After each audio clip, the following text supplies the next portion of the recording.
Thank you, everybody, for coming to the Aaron Torres Podcast YouTube page. If you could do me a quick favor, see that little subscribe button at the bottom of your screen? Go ahead, click that subscribe button.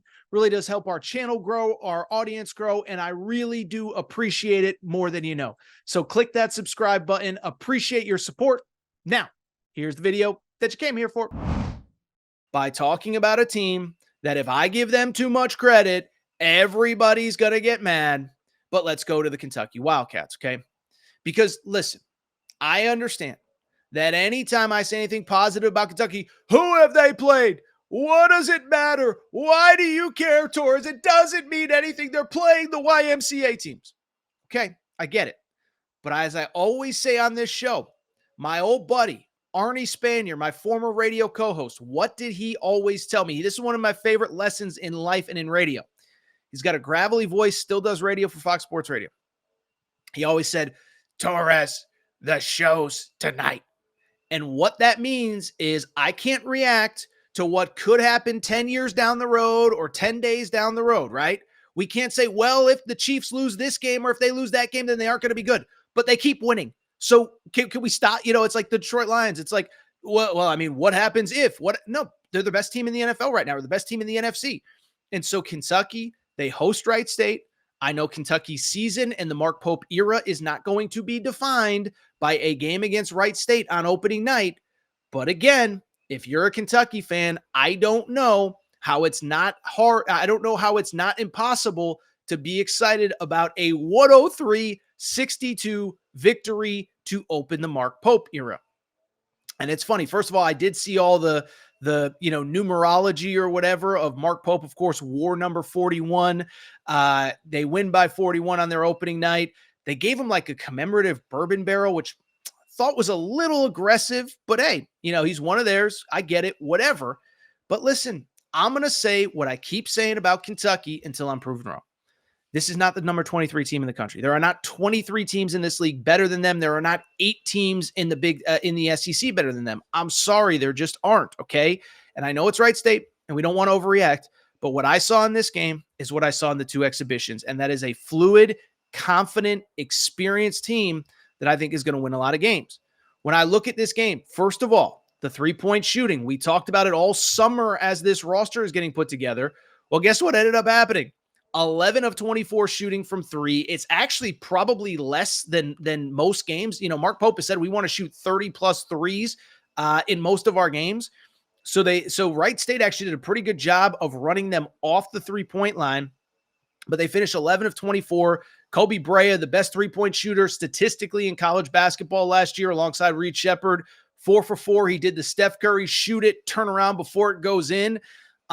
And they just looked the part. And I think when I look at this Kentucky team and I look at who they are and I look at, this win against Wright State, there are 2 things, and I've talked to Kentucky fans all the time, 2 things that really stand out to me about this team, okay? The first one, it is the offense. And I know that statistically, Kentucky had one of the best offenses last year, led the nation in 3-point shooting. I just think it was a byproduct. They had some really good shooters, Antonio Reeves, Reed Sheppard, whatever. This year, it is so obvious that the offensive system, and I'm not an X's and O's expert, I don't claim to be, but it is built and it is designed on spacing and 3-point shooting, and every guy in that system and in that offense is confident, knows what they're supposed to do, knows where they're supposed to be. I mean, that was the thing that really stood out, was the number of guys, and really the first 3 games, the number of guys who catch, the guys running out at them, pump fake, move over, half a step, wide open 3. It's inherent. It's natural. These guys are very confident playing this way. And then the other thing that really stands out about Kentucky too, and this comes from watching a lot of games from the previous era, is that last year there were all sorts of injuries. You never felt like there was a comfortable rotation.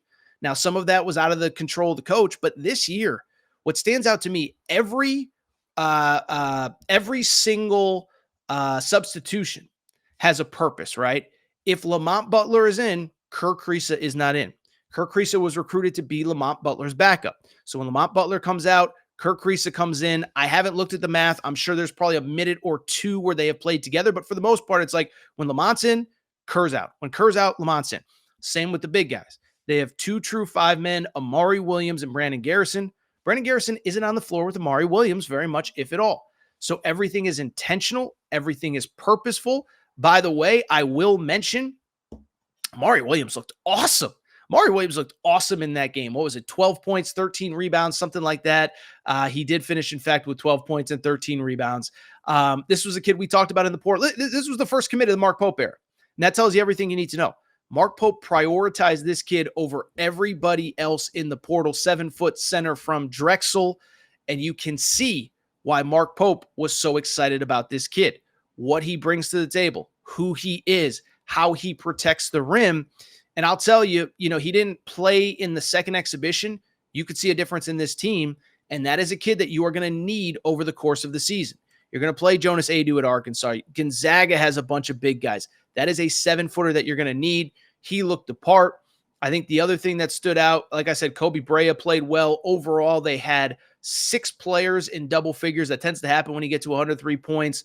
Ansley Almanor, a player that we talked about a little bit when he committed, 11 points off the bench. And that's what I'm talking about. That kid committed to be like the 9th man. And he understood that was going to be his role and what he's about and who he's supposed to be. And so credit to Kentucky. They get the win. I'm not going to oversell it. The one thing I will say, though, is this. Because, again, this is what drives me crazy about the internet.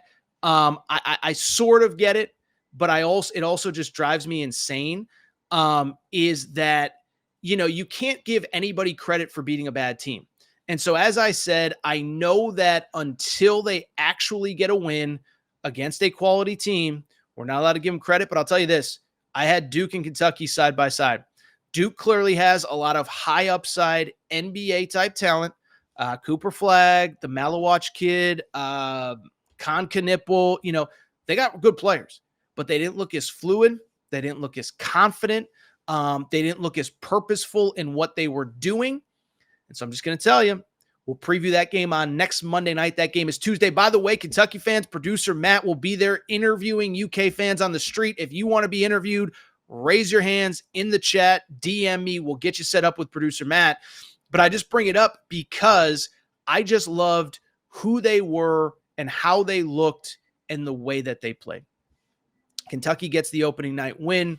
And again, you don't want to get too excited. They have Duke next week, but I think Duke is going to be the game where people realize, like, oh my goodness, this team is actually probably a lot better than people realized. I've said it all fall. If they're the 23rd best team in college basketball, like the AP poll indicates, well, guess what? Then if they're the 23rd best team in college basketball, then this is the best season of college basketball we've ever had.